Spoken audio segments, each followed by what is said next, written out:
Bisa dimulai. Assalamualaikum warahmatullahi ya. Assalamualaikum warahmatullahi wabarakatuh. Shalom. Perkenalkan, kami dari kelompok 3 yang terdiri dari ada Pak Rosidin ada Pak Mawardi, ada saya sendiri Katarina FN Tapu, dan juga ada I Gusti Ngurah Satria Ananda. Di sini kami akan mempresentasikan terkait proses pengiriman vaksin COVID-19.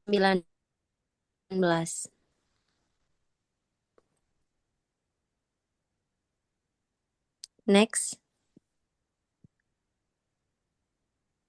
Untuk karakteristik pengiriman sendiri, terdiri dari jenis barang dan volume, karakteristik khusus, dan juga lead time requirement. Di sini vaksin COVID-19 kurang lebih yang dikirim dengan jumlah 500 kg menggunakan cold chain dengan suhu 2-8 derajat Celcius. Jenis barangnya sendiri termasuk karakteristik khusus karena meliputi perishable atau sangat sensitif suhu, kemudian fragile yaitu sensitif handling dan juga regulate atau farmasi. Kemudian untuk lead time recruitment sendiri, maksimal pengirimannya yaitu dengan waktu 48 jam dengan pengiriman dari Jakarta ke 10 kota terkenal di Indonesia. Berikutnya akan dilanjutkan oleh Pak Rosidin.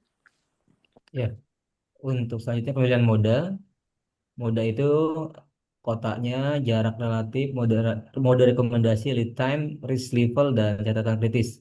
Jakarta origin, lead time-nya 0, yaitu 1 hari. Cold storage integrity.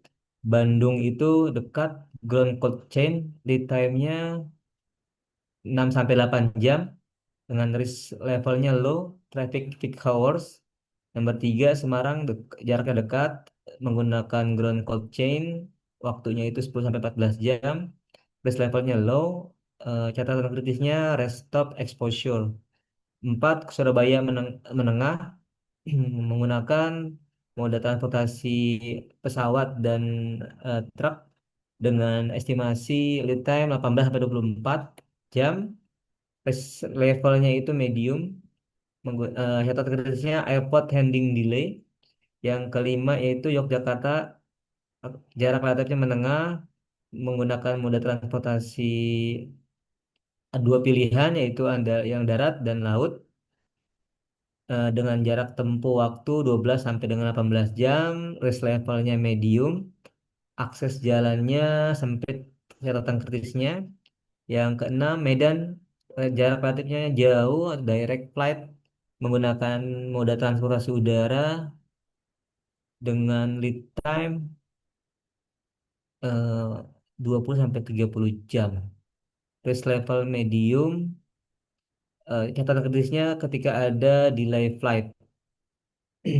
Selanjutnya yang ke-7, Balikpapan, jarak relatifnya jauh, yang direkomendasikan direct flight dengan lead time 18 sampai 28 jam. Risk levelnya medium, limited flight frekuensi. Yang 8, Makassar, dan jarak relatif jauh, direct flight 20 sampai dengan 30 jam. Risk levelnya medium, catatan kritisnya transit risk. Yang ke-9, Denpasar, jarak relatif menengah, menggunakan moda transportasi udara dan darat dengan jarak tempuh 18-26 jam, risk levelnya medium. Catatan kritisnya tourism traffic delay. Yang terakhir, Jayapura sangat jauh, jarak relatifnya, moda transportasinya direct dengan lead time 24 sampai 40 jam, high extreme dependency on flight. Nah, ini kita kita kasih lead time walaupun menggunakan moda transportasi udara, menggunakan waktu 20 sampai 30 jam karena ini barangnya dalam kategori dangerous good dengan klasifikasi 6.2. Next, selanjutnya. Nah, ini kita coba breakdown biaya-biaya yang timbul dari moda-moda transportasi ke 10 kota yang akan kita kirim. Untuk Bandung, dengan modenya ground, kuantitinya itu 50 kilo per masing-masing kota.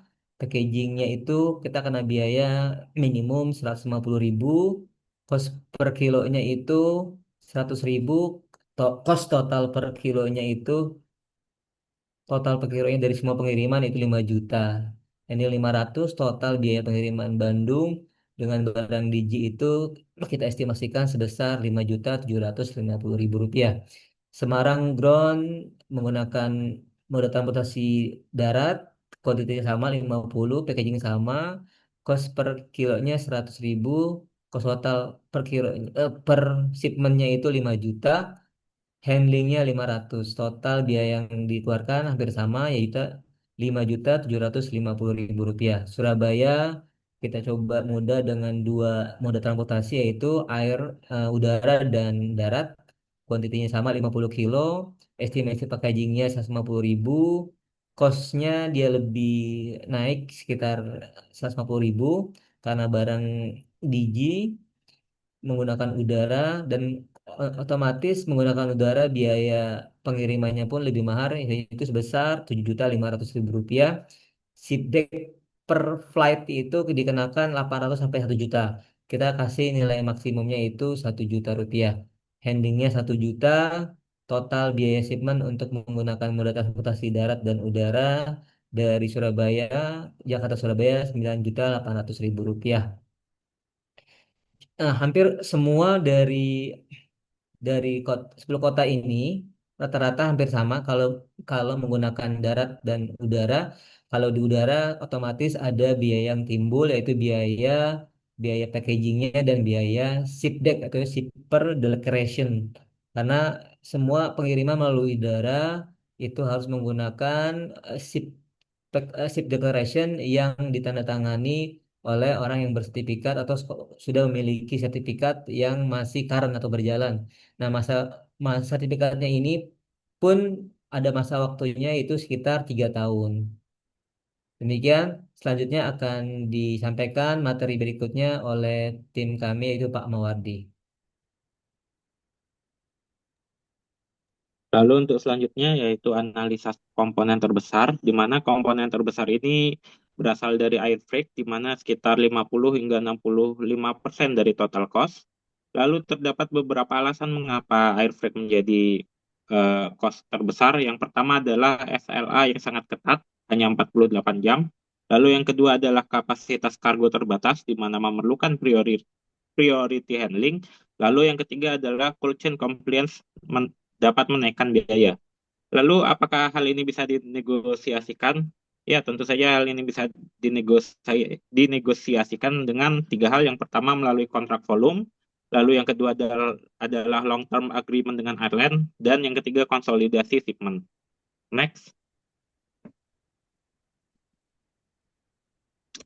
Lalu ini terdapat rekomendasi penghematan, terdapat tiga strategi. Strategi pertama adalah konsolidasi ke hub regional, di mana estimasi savingnya sekitar 15 hingga 25%. Lalu untuk strategi kedua adalah negosiasi kontrak volume dengan maskapai dengan estimasi saving sekitar 10 hingga 20%. Dan strategi ketiga yang terakhir adalah optimasi packaging, di mana estimasi savingnya sekitar 5 hingga 10%. Untuk selanjutnya akan dilanjutkan oleh Pak Mawardi. Oke, terima kasih Pak Gusti. Jadi skenario scaling itu jika volumenya naik 2 kali lipat, otomatis biayanya itu diperkirakan akan naik 60 sampai 80%. Ya karena adanya efisiensi kapasitas, kemudian fixed cost yang terbesar, lalu economic of scale opportunity, yang dimana diskon volume dari airline sendiri. Kemudian kita bisa melakukan optimalisasi load faktor pesawat, kemudian pengurangan biaya per kilonya, termasuk packaging dan handling. Jadi kita harus mempunyai strategi yang lebih up to date supaya kita bisa meningkatkan pengiriman dengan menekankan cost. Seperti kita bisa bikin kontrak dengan charter kargo tersebut agar kita mendapatkan hasil yang lebih optimal.